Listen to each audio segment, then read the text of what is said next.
Hi guys, it's Anna again, and this time I'm doing a slightly different kind of video. I'm doing a tag video because, well, I love watching them and I've gotten a few requests to do some vlogging, and I figure this is going to ease me into vlogging a little bit. This one in particular is a 10 questions tag, and I snagged it, or I got tagged by Lana Indiana, who is gorgeous. She's phenomenal. You should go and watch her videos. They are so uplifting and so much fun, and she's so genuine and real, and yeah, I really love her. So hi Lana. Yeah, so let's get started on the tag. I've got my trusty post-it notes so I don't forget any of the questions, and let's go right ahead. Okay, first question. How did you come up with your username? My username is actually quite old. It's a little bit embarrassing. It comes from a horrible, really bad movie, and Jessica Biel's character is called Lieutenant Cara Wade in it. And at the time I saw the movie, I just loved her character. I knew the movie was bad, like, altogether, but I just loved her character so much. And she has the best booty in the world. Like, if I could have anyone's arse, it would be hers. So yeah, that's kind of where that came from. I kind of like the character because she's this tough, cookie, sexy kind of woman, and who doesn't want to be like that? So yeah, that's where my username comes from. The second question is, what would you do with $1 million? Gosh, at the moment I really know what I do with it, which is finish my education, which I'm working on, but things are a bit hard at the moment. But, like, say I had all that taken care of, I would make sure my parents were taken care of, because they they do so much and they have done so much, and they're such good people, and still they've gone through so much crap that they never deserved. So I'd make sure they were taken care of. Like, I'd get a wooden house for my dad. He's always wanted to live in a wooden house, and I'd get a room in that house full of stuff to knit for my mom. So yeah, I'd make sure that they were taken care of. Then I'd make sure that I have enough for my retirement, and then I'd probably buy some property and a house of my own. And I definitely want an indoor cinema and an indoor pool. That's like, yeah, if I had $1 million, that's what I would do. Indoor cinema, indoor pool. Yay! Third question is kind of sweet. The third question is, when are you the happiest? Uh, it depends how you angle it. If you angle it towards an activity, something that you do, I'd say I'm probably happiest when I'm in a cinema watching an incredible movie, and probably I'd actually go as far as saying in a 70mm cinema watching a 70mm movie. Because that's not only the experience of the movie, which in itself is incredible, but the people who are also in this scene and who also watch these types of movies, I adore them, and so I'd definitely be sure to be having a good time. So yeah, but that's activities. As far as personal, or when am I the happiest? You'll notice in this tag I'm not good at just picking one thing, so bear with me. I'm happiest when I get kissed, I guess. I love kisses.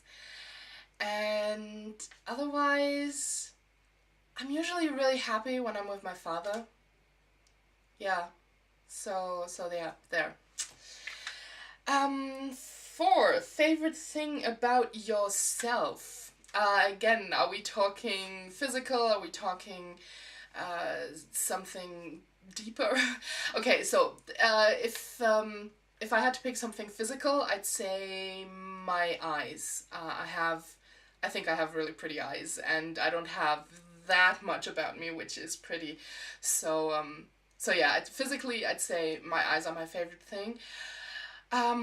Otherwise, in general, I think my favorite thing about myself is my ability to be passionate about things. I can get really enthusiastic, and over the years I've actually learned to follow through more. I used to, when I was still in school, I used to get passionate about a lot of things, but I would sort of I'd sort of slack off on some of them, like start something but never really finish it. Or, and over the years, I always knew that was a huge flaw, and over the years I've learned to better myself and to, you know, pick my battles, pick my passions, and follow through.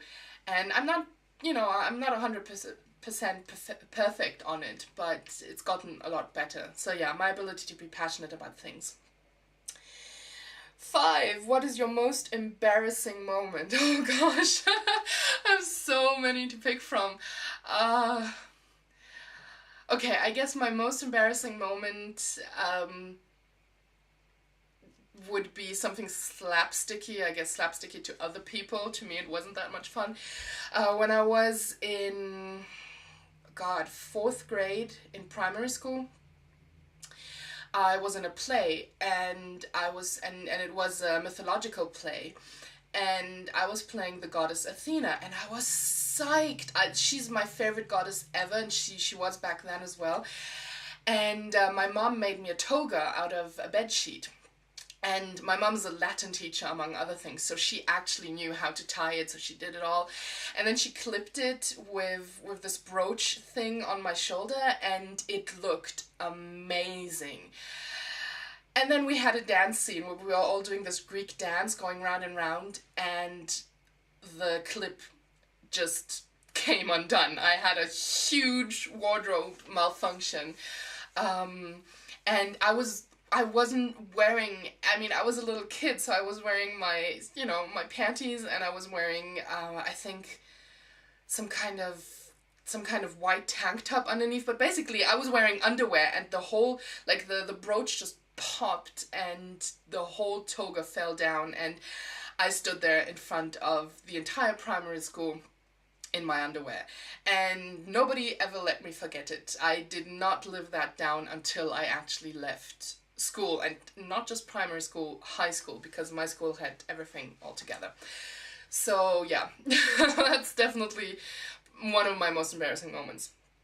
Number 6, who did you last take a picture with? I actually had to think about that one,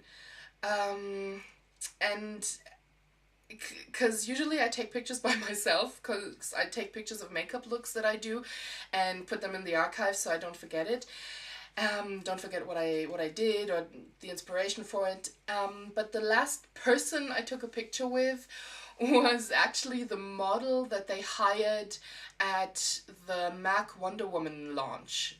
They had some models there who were ridiculously styled, and but you got to take pictures with them, and I took a picture with one of them, and they were sweet, but you know, they knew they were looking kind of silly, and the picture turned out really yeah, kind of, I don't know, I mean, it's me, and then there's this 10-pound model next to me, and it kind of looks like I at her friend and her friend's friend. But, you know, yeah, that was the last person I took a picture with. I'm sorry, I actually don't know a name. I forgot to ask. Number 7, what's your dream job? Well, I'm working towards my dream job, which is being a film critic.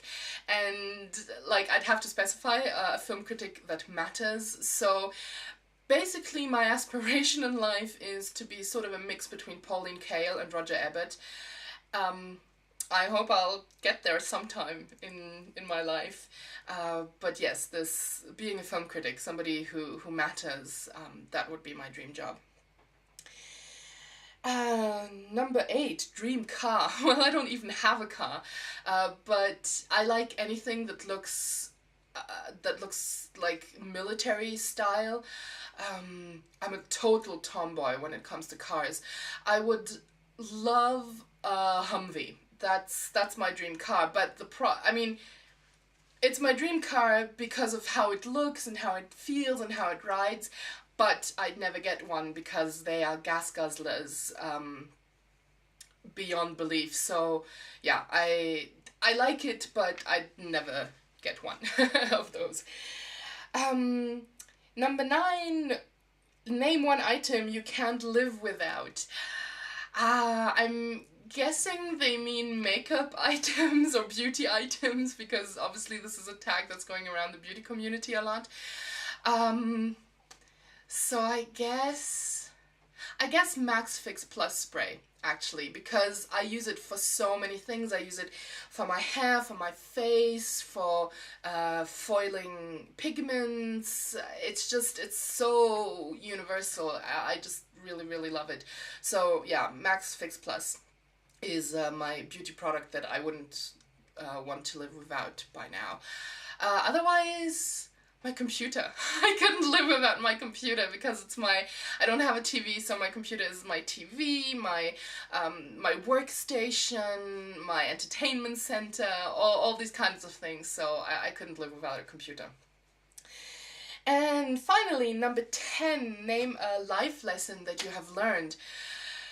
Oh gosh, there have been a lot, especially since I've been in my 20s. I think I've learned quite a lot of new things, but one thing that has always stuck with me is something that a friend of mine once told me, and he's a Buddhist, and we were having like a really serious conversation, and at the end he just looks me in the eyes, and I don't know if this is a Buddhist mantra or anything, or if he just came up with that on the spot, but he said, there's no happy ending to an unhappy journey.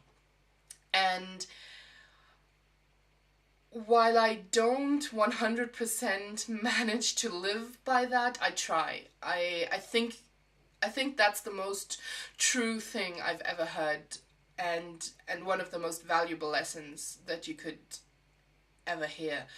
And I thank him, like, I seriously, mentally, I thank him every day for having said that to me. And it's difficult to live by, but I try, and I think I've gotten better at it over the years. But yeah, that's one of the most, or the most important life lesson that I've learned so far. There's no happy ending to an unhappy journey. So I hope you like this tag. Thanks, Lana, for tagging me, and see you guys next time. Bye. This tag in particular is a 10 question, 10, fuck me, sideways. Okay. Whew.